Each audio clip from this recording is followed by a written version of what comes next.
Well, hello. Greetings to you. This is Jim the Keys Bartender coming to you from Key Largo. Sorry for the long entrance or intro. You know, if it was a curtained stage I was walking to, I'd probably be tripping over it right now. But welcome.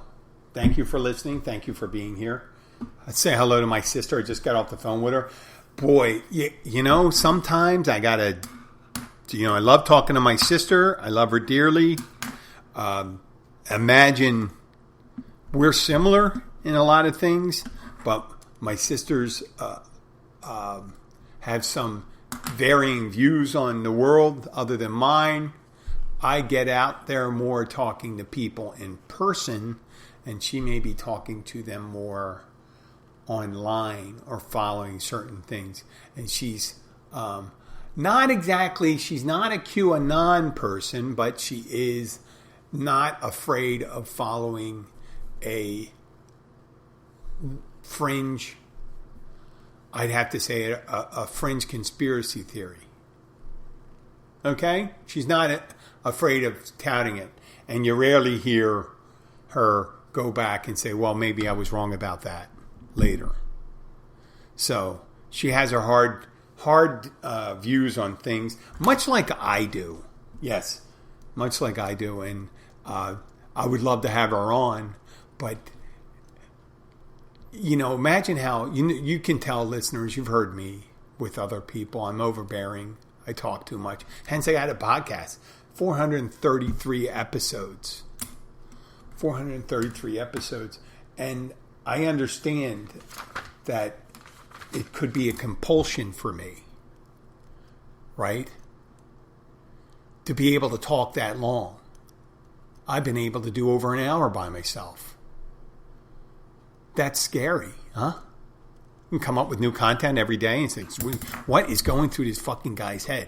Well, a lot is. And my sister was explaining to me, he says, oh, you're just stream of consciousness. Oh, no shit, I'm stream of consciousness. Right? Who doesn't know that? It's like saying you're tall, Jim. You're tall. Yeah, I know. I'm tall. I'm not super tall. I'm not abnormally tall. I'm within the, 6'4", I think is right at the height of tall than being very tall. And getting older, actually, I'm not getting any taller. If I do get taller, that would be quite amazing. They're saying this man grew an extra inch. Grew to grew 2 extra inches. That would probably be a news item, and that's not meant to be part of the conversation. I don't know why I came up with that part, but my sister's right. I do have to get back and around sometimes, but I kind of lose my train of thought when I go, because that's what happens when you do stream of consciousness sometimes, and rolling it around at the end and having a unified theme. Like a sermon. If I was going to do a sermon, I pick one overarching theme. My sister pointed out to me, she says, you can't say orbital. If I say it fast, I have a problem saying it. If I say it slow, orbital. Like that, no problem. So I was talking about the deteriorating orbital path of satellites on yesterday's show, which, if you're paying close attention, you'll notice that this is episode 433 and yesterday's episode was 434. How can that be, Jim? Well, I'll tell you that. That's because I misnumbered it. And I had in the book, I had it 433, but I still put 434 when I labeled the show. So I'm numerically challenged. I had no problem saying numerically. And my sister pointed out to me that my father has a problem saying humble. He always said humble. And maybe had humble on the brain. When humble is a nice word, to get confused with. So having my sister on the show, imagine someone similar like me with even less of an off switch. With less pausing. And maybe a little more explosive and getting more excitable. I guess I'm an excitable person, and she's even more so. She may drink more coffee than I am. But who knows? Who knows? But she did. She told me now I do have a family member that listens to the show, which is amazing. I don't know. My brother does. My brother Ted. I know my sister Cassie does, I think. My younger sister. Peg's exactly 1 year older than me. We're born on the same day, a year apart. And if you listened to the show, you would have heard that. So yeah, we're both born on the same date, exactly 1 year apart. And that's just chance, right? Just chance. If there was 3 of us born 1 year apart, that would be interesting. If there was 4 of us, that would be amazing. If there was, 4 of us were born on the same day and they weren't induced and all that stuff, that would be amazing. And then having 5 born on the same day would be almost unthinkable. But considering the planet, I guess there's probably a possibility.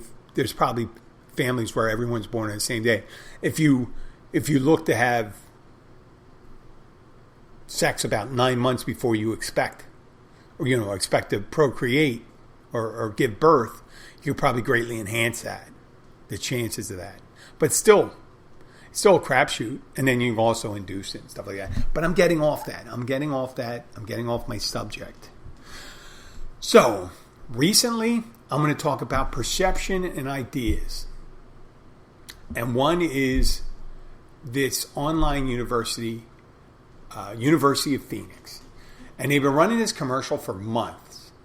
And it's about giving away $1 million in scholarships. And they just say, they do a big commercial, which a commercial costs millions of dollars to make and millions of dollars to produce, to buy airtime to show it, right? And their net income last year was $4.95 billion. Now, for the numerically challenged, let me tell you that's almost 1 in 5,000. 1 in 5,000. So think about it. They're making a big deal about giving $1 million away in scholarships.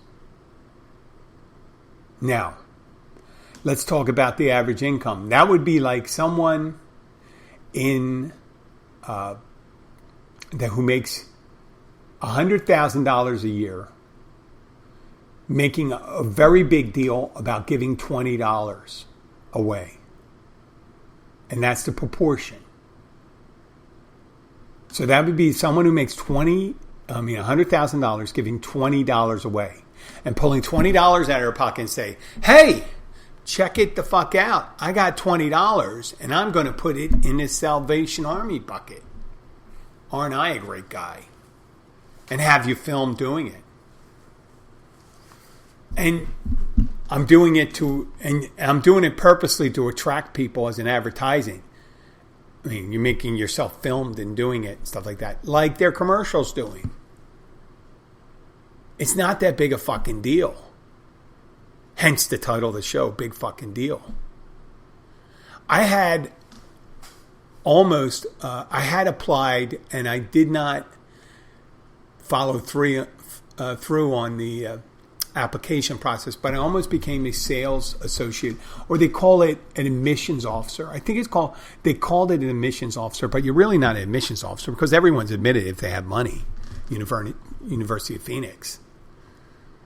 They don't have to worry about the people, their grade point average or SATs and stuff like that. It's how much. And they go and then now the University of Phoenix is classified as a for-profit university. There's nonprofit universities and they're protected nonprofit. And they have huge resources, like even, Harvard University has billions of dollars in endowments.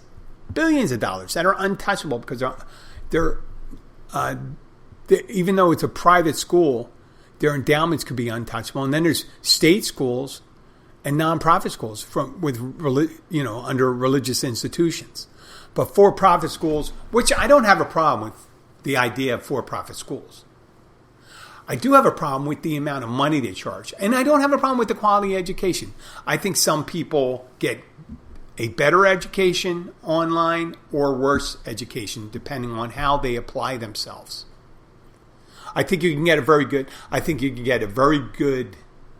education from an online university. Yes, you could. But there's a lot of it's a Keller course. You're doing most of it yourself, right? You're self-directed. There's very little peer-to-peer help they get. There's no group study, no comparison. I mean, they do have groups. They probably have groups that can meet, yeah, sure, on that stuff. But they also have a lot of savings, too. I always had a problem with that they could charge that big money, if you think about it. That big money, except for papers, having to grade papers and projects and things like that. The universities can have virtually unlimited size classrooms. It would be the interaction that would determine the size, the amount of interaction you have to have with each individual student. But it's still more so than a brick and mortar university. And the accoutrements that go to that, such as building maintenance, security, supplies, heating, air conditioning. Did I say landscaping? Facilities management, support services. When it comes to online universities, it's pretty much your teaching talent and being able to grade. You have to have I'm sure you can have a bunch of students, associates, helping you grade papers and things like that.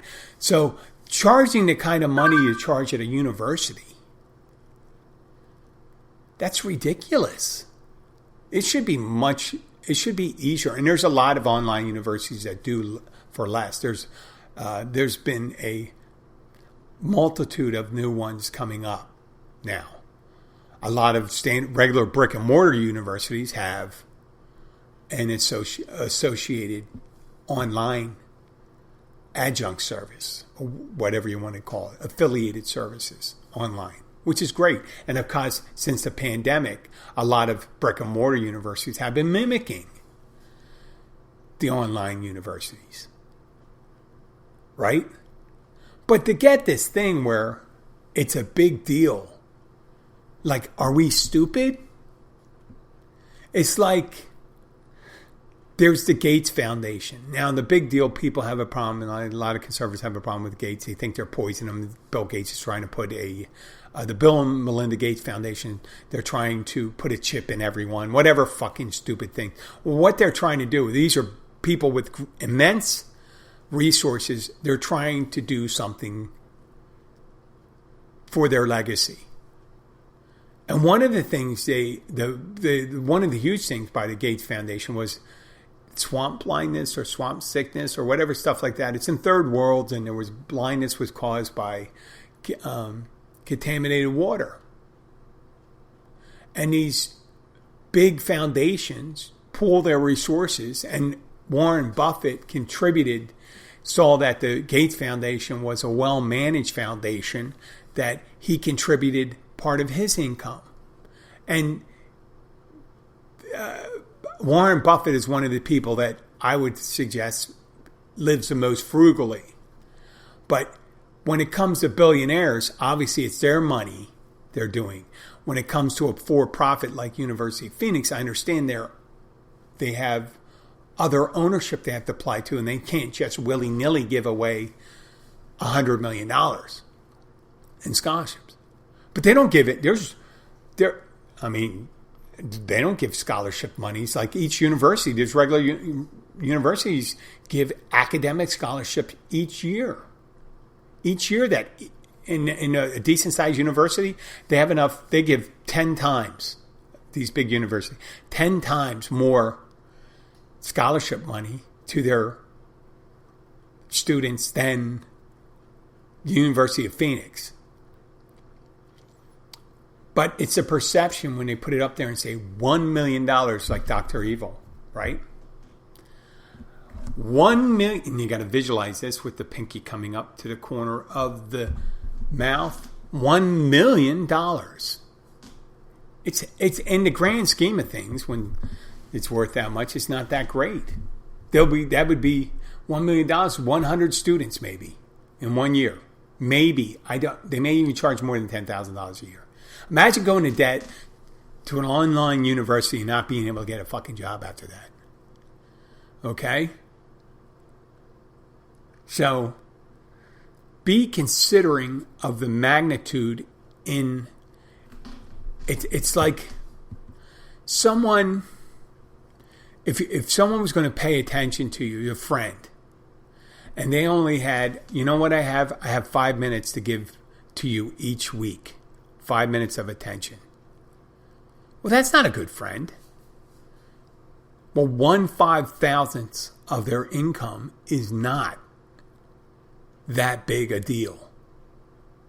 It's the minimum, and it's done for show. It's transparent. It's so small that it's transparent. I mean, they could probably even write it off. They would have been able to write it off and say, listen, we're going to give this out as income for, we're going to give these away as scholarship for the needy. For single mothers. I mean, strip clubs have done more to support single mothers than the University of Phoenix. And there you have it. And to get on the big money windfalls, it made me think of the Clampetts. Yeah, the Beverly Hillbillies. What of it, Jim? Well, if you were a follower of the show, if you're in my age group and you know about the Beverly Hillbillies and you know about the song, right? Think about it, and it kind of lends it back to the conversation I had with my sister. See, Jed was out hunting for a turkey or something like that, and we shooting with it. It looked like a musket. A musket, right? He's walking around with a musket in the mid-20th century, hunting for food. And he misses, and the ball or bullet goes deep enough into the soil to strike oil, which is virtually impossible. You know, if there's oil that close to the surface that a bullet can get to it, you would have seen evidence of it already. And if it was big enough to change your lives, there was a shit enough about a pool of it that we can. And I am not a geologist, but I can tell you, I can guarantee you. You know, someone can explain, well, there's a shale covering. That was the closest approach to everything. It was a piece of shale, and that's what he broke. No, it's just, if crude oil bubbled from the ground in the Ozarks, which I did a little research and said it was Ozarks, and came up. So what happened? Let's say it bubbled up on his land, so he had to have title to it, a big enough land. And you always thought, wow, he had this big mansion, and I forget the name. Mr. Drysdale was the head of the bank that was kissing his ass in Beverly Hills. You know what the total amount of his fortune was? $25 million. $25 million. And the way they spent their money going to the Beverly Hills, because they could have lived, they would have changed their lives for generations, for thousands of people in the Ozarks if they just stayed where they were. But someone told them, or they said, you know, California is a place you ought to be. So they loaded up the truck then and moved to Beverly. Who the fuck takes advice like that? You know, you got millions of dollars, stuff like that, and you instead go taking your money, taking it from the low cost of living of the Ozarks to go to the Beverly Hills, which a piece of property there, I'd have to hesitate to guess back in the late 1950s or early 1960s how much that would be. I think it would be the early 1960s, right? It would be hundreds of times, a factor of hundreds of times it would cost to get a piece of land, like a couple acres, where he could have bought a whole valley. Well, he probably owned a whole valley there for like $500 and $25 million. They could have changed people's lives out in the Ozarks.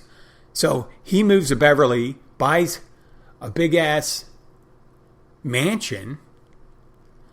And why in the hell? Why would the propensity that they'd have to decide to move there? Because Granny, they're doing all this cooking on open fires with big metal pots.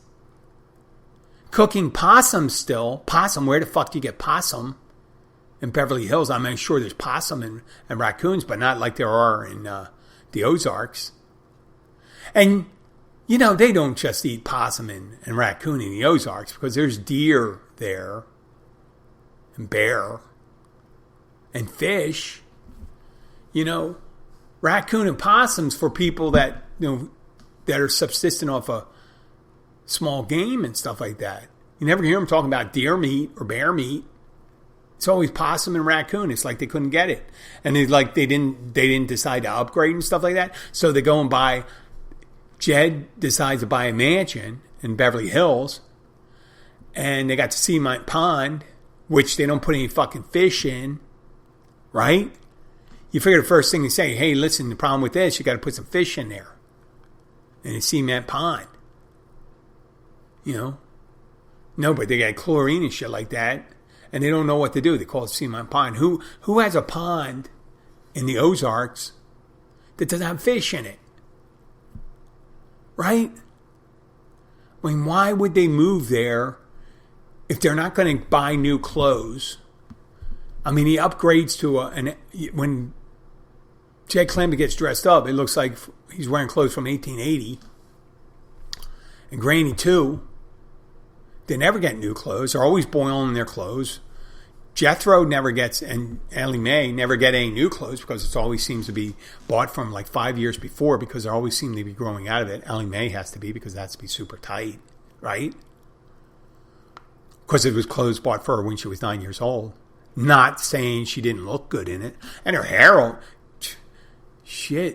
her hair and her skin looked nice and and stuff. And Jethro always had a good haircut, And Jed looked like a homeless guy. What's the point of moving to Beverly Hillbillies if you're not going to change your style? They could have done the same thing and had the biggest fucking cabin in the world. They would have been on Lifestyles of Rich and Famous, the most exclusive cabin in the Ozarks. And they could have gotten even a bigger vehicle to put bigger chairs on the back for Granny to ride in the back. They rode all the way back. Granny couldn't even sit inside the cabin of the truck, the cab of the truck. So, they would have pissed through that money in a year. They would have pissed through all that money. They would have went all there and $25 million and would have been it. And they said adjusted for gross income, it would have been $200 million. Now, and $200 million in a palatial estate, you could see right now with the way real estate's going, you would spend probably something like $30 million on something like that. And all the money they would have wasted and shit like that. And they would have been sued once or twice once Jed fired off his musket inside the city limits of Beverly Hills. Or someone would have gotten bit by a rabid raccoon or something they brought around. So the whole premise of them moving there, they just said, why did they move? I understand they moved them to Beverly Hills so every so often they can run into some starlet or something like that. So Jethro can end up trying to get into movies. Or Ellie Mae. Or, and I can understand if Mrs. Drysdale is always getting kind of annoyed. Imagine you have that prime real estate. You have that prime real estate and someone's boiling their clothes. And, I'm sure, why would they use indoor plumbing? Because they didn't have indoor plumbing in the Ozarks. They were used an outhouse. So we're probably shitting outside. Mrs. Drysdale had a totally... And Mr. Drysdale was totally a money grubber. Kissing his ass. And never flustered that Jed was running around with a gun all the time. Threatening to shoot somebody. Or Granny's trying to kill somebody at any time they kind of dissed her. But that's pretty much what I have to say about the University 6 and the patriarchy of the Clampett family. But, and to get back to it, the anchors I was talking about, the Chinese rocket yesterday, that's going to be coming down back to Earth this weekend. They don't know where it's going to fall. they had a physicist on it talking about the possibility it's traveling 16,000 miles an hour and blah, blah, blah, blah. And then they had a preeminent physicist on there, and he asked him about which is a better movie, the Deep Impact or Armageddon. Well, that's just stupid. Stupid way to end it when you're a physicist. And I'm sure he was probably shocked by it. And he goes, well, and then, the physicist didn't miss a beat. And he just thought a second. And he goes like this. Deep Impact, the science was better. He was broached by that subject again. And to move it on, to probably wrap up this show, before we do that, I want to just say, if you are in the Keys, stop by the Catch restaurant in Key Largo, mile marker 102, Oceanside. Open every day of the week for lunch and dinner. Wide assortments of seafood and 9 seafood dishes. And they have happy hour Monday through Friday, 3:30 to 6:30, with great happy hour drink and food prices for the happy hour food. And if you do have your own catch, please bring it in and they'll cook it up a myriad of different ways for you. And tell them that the Keys bartender told you to stop on in. Well, thank you. And thank you if you do stop in. Oh, thank you if you don't. Thank you for listening. Finally, I get a lot of emails. I was a comic book guy growing up. When I was a teenager, I was a DC Comics guy. I wasn't exposed to Marvel Comics right away. And I guess I could have been into Marvel Comics if it came in, but I was a DC Comics, and that was me. It was Superman, Batman, Green Lantern, The Flash, but Superman was my main thing I got into. I like Superman. And whenever, it's funny, I get these emails from this site called Quora. And I think that's the correct way to pronounce it. And they have a question. People send in questions. Well, who would win in a fight between Superman and Thor? Or could Superman beat the Marvel heroes? Or could Thanos beat Batman? Whatever. I always think when you hear about people that have philosophical differences over religion, that they, can Vishnu beat Buddha? Or Jesus can he beat Abraham? Or not for Abraham, let's say, what's his name? Muhammad. Obviously it's kind of screwy there because they're kind of the same branch, right? Because they both recognize the Old Testament, the gods of Abraham and Moses and stuff like that. I think both Moses and Christians believe that. But where Jesus is the end of the prophets, he's the Son of God.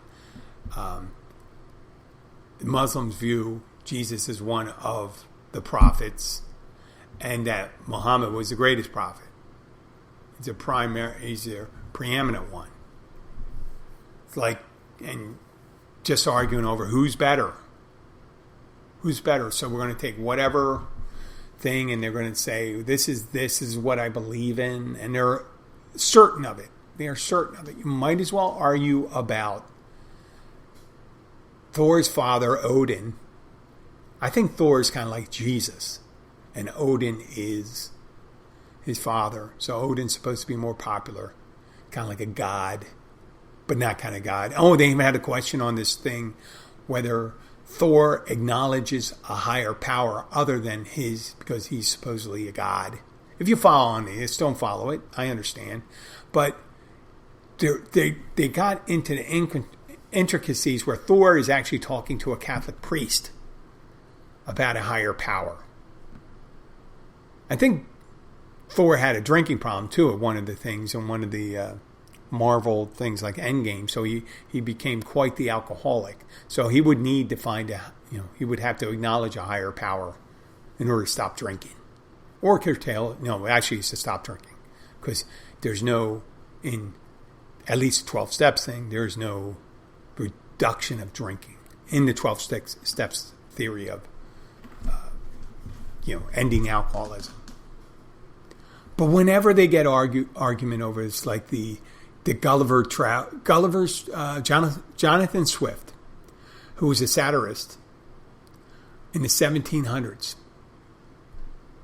And Gulliver was a ship's doctor who gets whose ship is destroyed in a horrible storm, and he gets shipwrecked on an island. At one point, it's a whole bunch of different places he goes. He goes to a place where horses ride people. And one of the places is Lilliput. And they're little people. And little people, I mean like a couple inches tall compared to him. And he gets taken in by him. Originally he's captured. And then they realize, when the powers that be realize that Gulliver's not going to stomp on him or anything, and they can actually use him to defeat their enemies, that he found out. He was talking to him. He says, well, why did those? Eventually he got into the discussion with the members of Lilliput. He says, why are you in an argument with these other people? What is your big philosophical differences? And this is from Jonathan Swift. And this is his commentary on the way people disagree over things. And the leader of Lilliput said, well, the big difference, and he made it like it's a big fucking deal, was that we like to open the soft-boiled egg on the big side, and they like to open it on the small side. And he looked at him like he was crazy. Yeah, like he was crazy. He said, are you meaning that you're going to war and people are going to die because of your differences on how to open a soft-boiled egg? And that's how he did that. Jonathan Swift also wrote other political scripts and stuff like that, essays and editorials. And one of them was during the 1700s. There was a famine, and I think it was in Ireland. But the thing he did, he sarcastically said, he says, well, listen, if they have a problem not having enough food, it seems like they have enough children. If you don't want to feed them, just suggest they should eat their children. He meant that as sarcasm. And people took it to heart. And that's the way some people argue. It's funny when you get into someone who's not very religious, when they talk about religious wars, how they occur over a difference of opinion, over the infallibility of one man, the Pope, or the display of images depicting the prophet, or praying to saints. People say, oh, well, Catholics pray to saints. And it's funny because they all pretty much believe in the whole thing. They all believe in people that die and they go to heaven, and you can talk to people that are in heaven and stuff like that. And then they get these ghost theories and all this stuff. And then they diverge. Once you can believe in, you come up with a hokey theory. When you come up with one hokey theory, and then it takes hold. Right? This is my hokey theory. Let's pick Scientology. That an intergalactic warlord 4 trillion years ago, that's what the guy L. Ron Hubbard came up with, was the warlord, and there was a planet of people that looked much like 1950s Earth. And what he did is he took 10 million people and buried them in a volcano and blew them up with atomic bombs. Something crazy. And then the whole theology comes out with that. And then you have people that, there's no offshoots of Scientology yet. But I can see that there will be. And there's very little science in Scientology because it goes with science. Once you say 4 trillion, you go like this, I'm just going to make up a number. 10 quintillion Now, there's a word. I think there is a quintillion number out there. That could be the amount of atoms in the universe or something like that. But once you start going out with crazy numbers and stuff like that, people say, well, that's why my God is the best, because we have a manageable number. 6,000. The earth is 6,000 years old. That's what they come up with. Some, born-again Christians and stuff like that. And that's when it started. But don't ask them the origins of God. And say, well, no, God was always around. Just never started. No beginning, no end. I'm going to see. Woo, that was a good sneeze. Cleared the mind. But 6,000 years. So then there's another one that comes along and says, well, you forget about science being in there. We have this belief right here. And we're going to peg our belief against their belief. They don't want to go up against science. Science, people say, it's a theory. That's why they call it the theory of evolution. Well, if that's theory and you can back it with scientific evidence, what evidence do people have to prove their religious beliefs? No, they don't need theory. They just have faith because we believe it.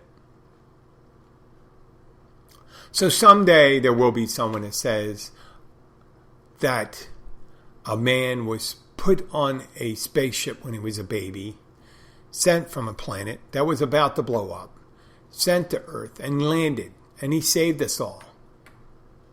And his name was, he was adopted by the people, the Kents, and he put on a blue suit with a red cape, and he could fly, and he got powerful because of the sun, and blah, blah, blah, blah. All that stuff. So how much crazier is that? Because someone came up with their own religion. That's what mythology is. That's what comics are. Mythology. And to argue over those things are ridiculous. And once you go and say, I don't need to talk about facts, and these are the facts, because everyone has their own set of facts. These are the facts. These are what I believe in. Oh, yeah, we're going to make up a science that adheres to my fiction. Who knows? I mean, at this point, everyone has a stupid religion to talk about and argue against. Now we can't even argue whether that the temperature's getting warmer and that burning coal and oil is not bad. That's where people come out and say it. I had this discussion with someone recently. And he said, what's wrong with progress? We always had progress. What if we originally, when there was locomotives, and said, well, we really don't need to have anything more than locomotives. Steam locomotives. And they didn't have any progress after that. The only people that are inhibiting progress are people that are making money off the former technology. And as soon as they get a handle on the new technology, someone's going to be making on? Look at Apple. Look at we were talking about Bill and Melinda Gates, stuff like that. They took new technology, made it. Now no one could think, are you going to do away with computers? There's going to be the next thing. There's always the next thing. I mean, who would have thought that cell phones were going to be around and stuff like that? Cell phones that had more features than the tricorders they had on Star Trek. Right? They talk about teleporters and stuff like that.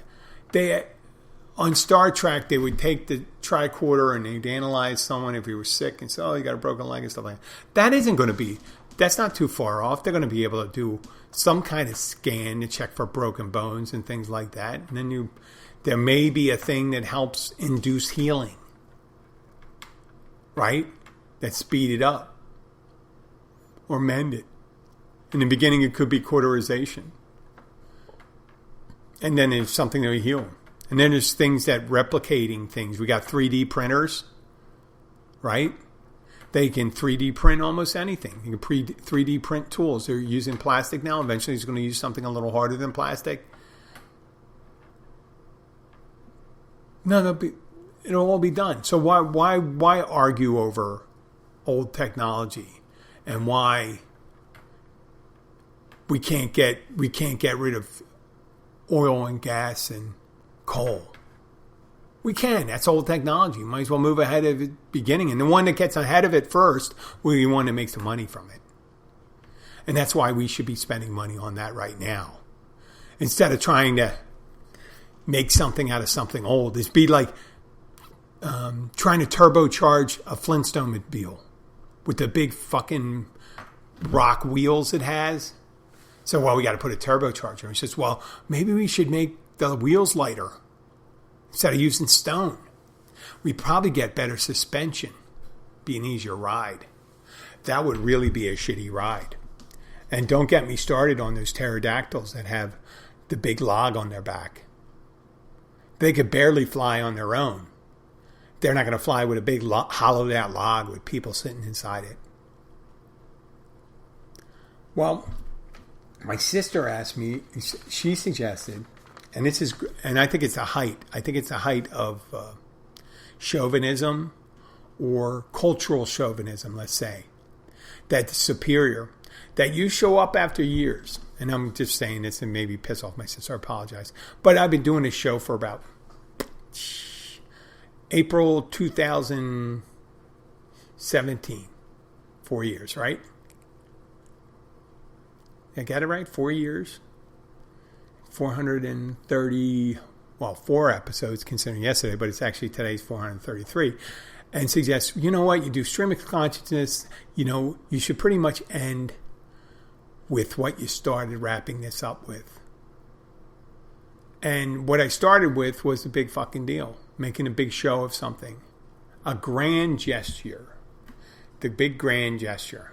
Well, a gesture isn't that grand, is it? It's like running around to open the door of your girlfriend after you just yelled at her in the car. I do my own thing. I've been doing it for 4 years. Yeah, I'm going to make it better. I'm not making a lot of money doing this. I don't think I'm going to wake up tomorrow and it's going to be a big hit, the show. I understand that. But I'm not beholden to people like that. And I realize other people do great shows too. I don't have to beat them.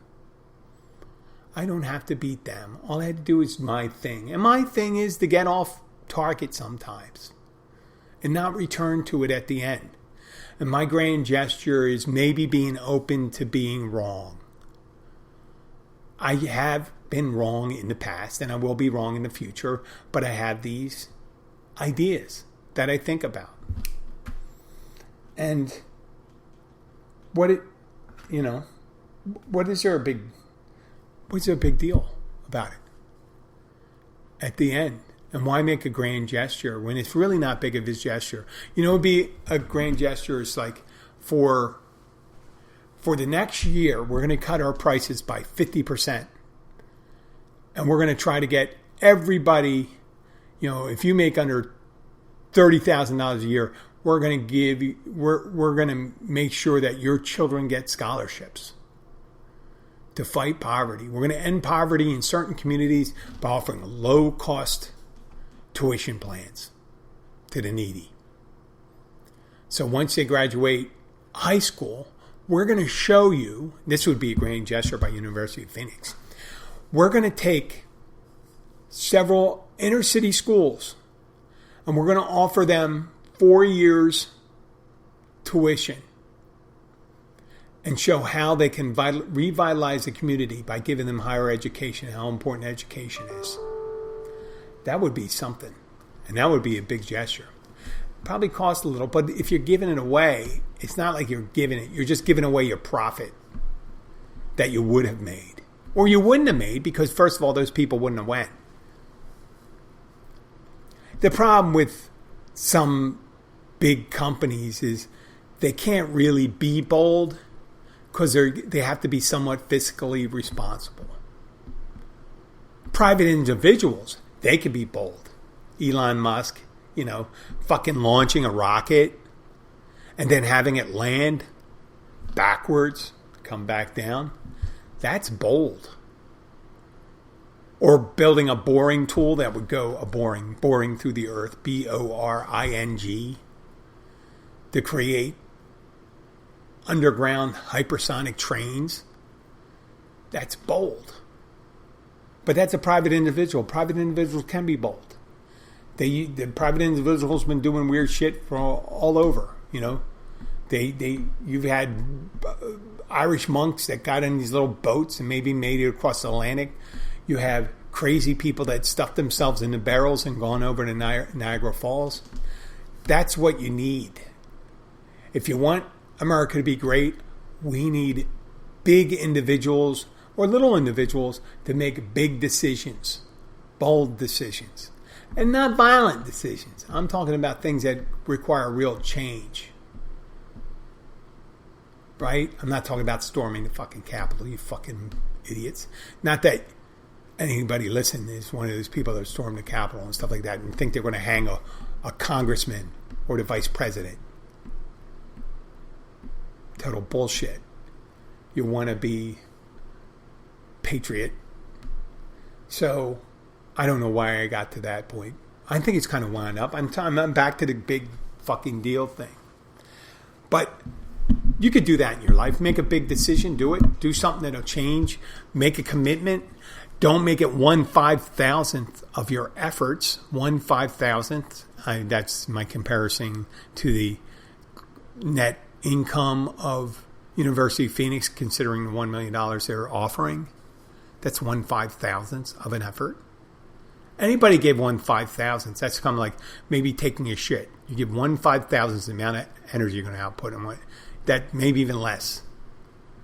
I don't know where I was going with that, but that's it. I'd like to thank you for listening. If you do like the show, boy, I like how I ended the show about taking a shit. But if you do like the show, please share it with your friends.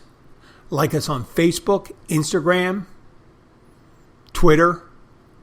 If you have any questions, send them to me as an email to jim@keysbartender.com. And thank you very much and have a great weekend. This is me signing off. Bye.